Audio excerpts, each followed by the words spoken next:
Hello, humans.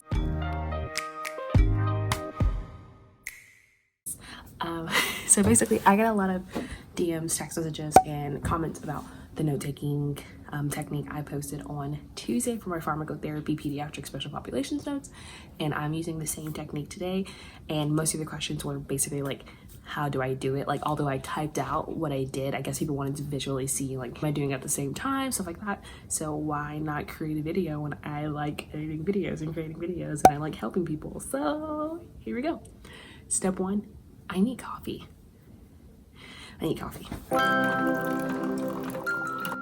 So this right here is essentially what I'm talking about. I posted this quick little video, which is just like the end product of how my study method is for pharmacotherapy, and I got a lot of questions about it. So you see in red is typically what I add throughout the lecture. I make charts and I add in pictures. So essentially this video is going to be an overview of how I do all of this for my lectures.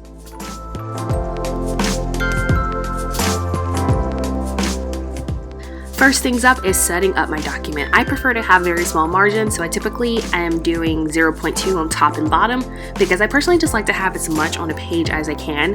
And then sometimes if I have very, very long passages or sentences, I end up probably adjusting the margins on the left and right side as well. Essentially after that, it's just adding in everything from the PowerPoint. So first up is typically objectives, and I personally enjoy adding in horizontal lines to basically separate each topic. So I'll do objectives and then horizontal line, and then there is the first topic. I also enjoy distinguishing the headers of each section, so typically I'll make that stand out with a specific font. So in this instance, I'm using the Armatic on Google Drive, and then everything else will be in Times New Roman in a smaller font. And this just helps me that when I go through and I'm looking for a specific topic, I can definitely see it stand out, and most likely I highlight it as well in the end.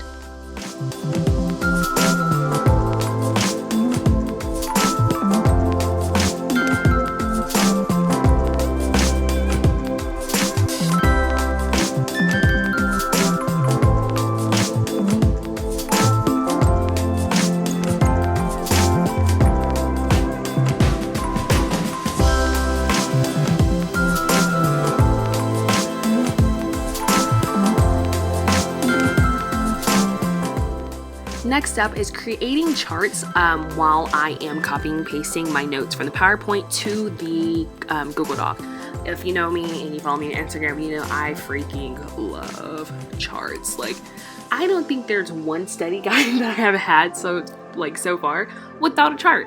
If there's some way to make a chart, I will make it. If there's something that I can, utilize a chart for, I will use it.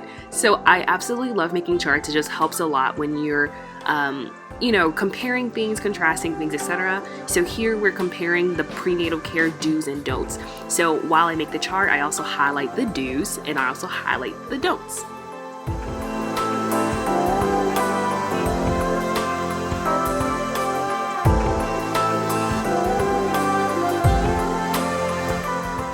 And here's another example of a chart I made. Of course, at the top we have the bolded, standing out title of pregnancy syndromes, and as we go through lecture, I make bullet points to separate things, and then I, bold things, I highlight things, I give, the text a different color based on what's important, and it also gives me a chance to go ahead and type in important notes next to that topic, so that when I'm completely done with my lecture notes, I essentially already have a study guide. And this is just another way for me to efficiently and effectively really study, because I don't have to go through and reorganize things. Everything's already organized for my liking and just helps me a lot in the long run.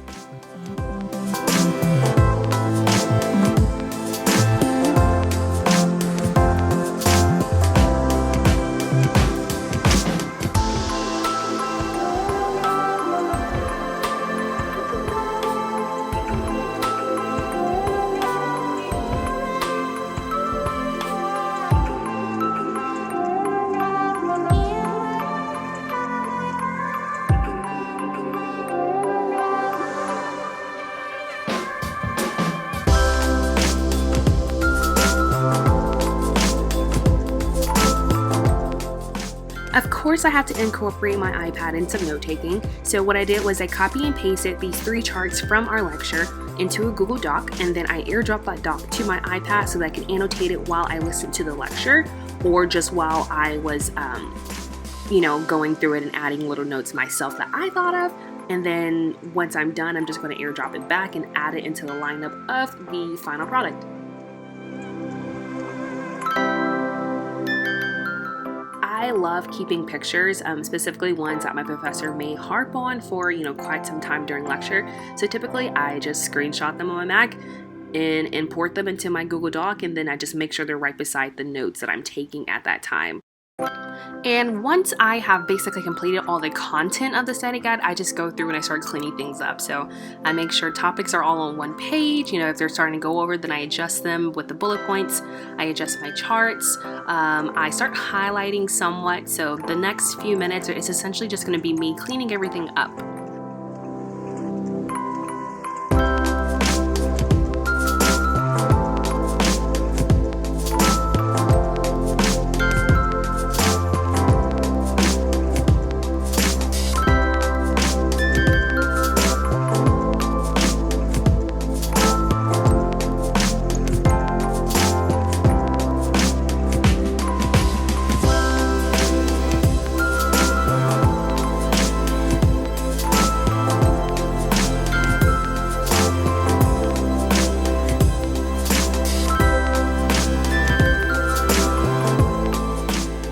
So now I am downloading my Word doc into a PDF so that I can airdrop it to my iPad and start annotating things.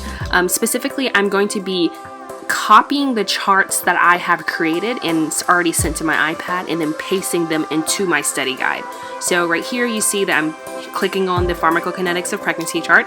I'm copying it, and then I go back to my study guide document and I just paste it in.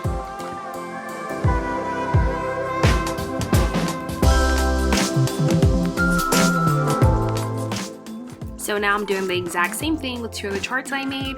Essentially, you just go to that page, copy it, and then you paste it into the document that you would like to have it in. And lastly, I just go in and add my personal favorite touches, which is just outlining topics, highlighting things, adding stars next to things that are important. Sometimes I draw little figures based on how I'm feeling, or just how I can represent something to remember it better. Every now and then, some things do end up being on the incorrect page. So what I do is I'm just going to go through and add what I need to add, because it's just one line, radioactive substances. And then next, I'm going to basically white out the part of the page that it was on, just so that I'm not reading the same thing twice, and then just highlight that new section. And now my wonderful work is complete. Here is the final study guide, essentially.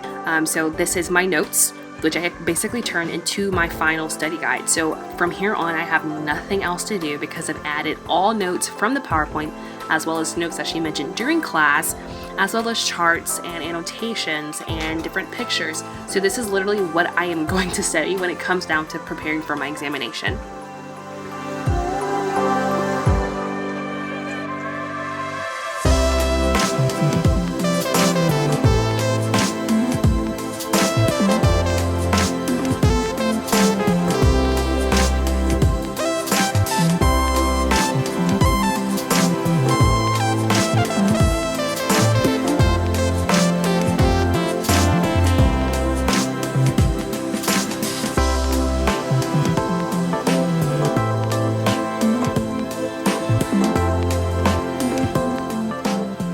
Well, I really appreciate you guys watching, and I really hope this answers all the questions I got about exactly what I do throughout this process and how long it takes. So have a good one, guys.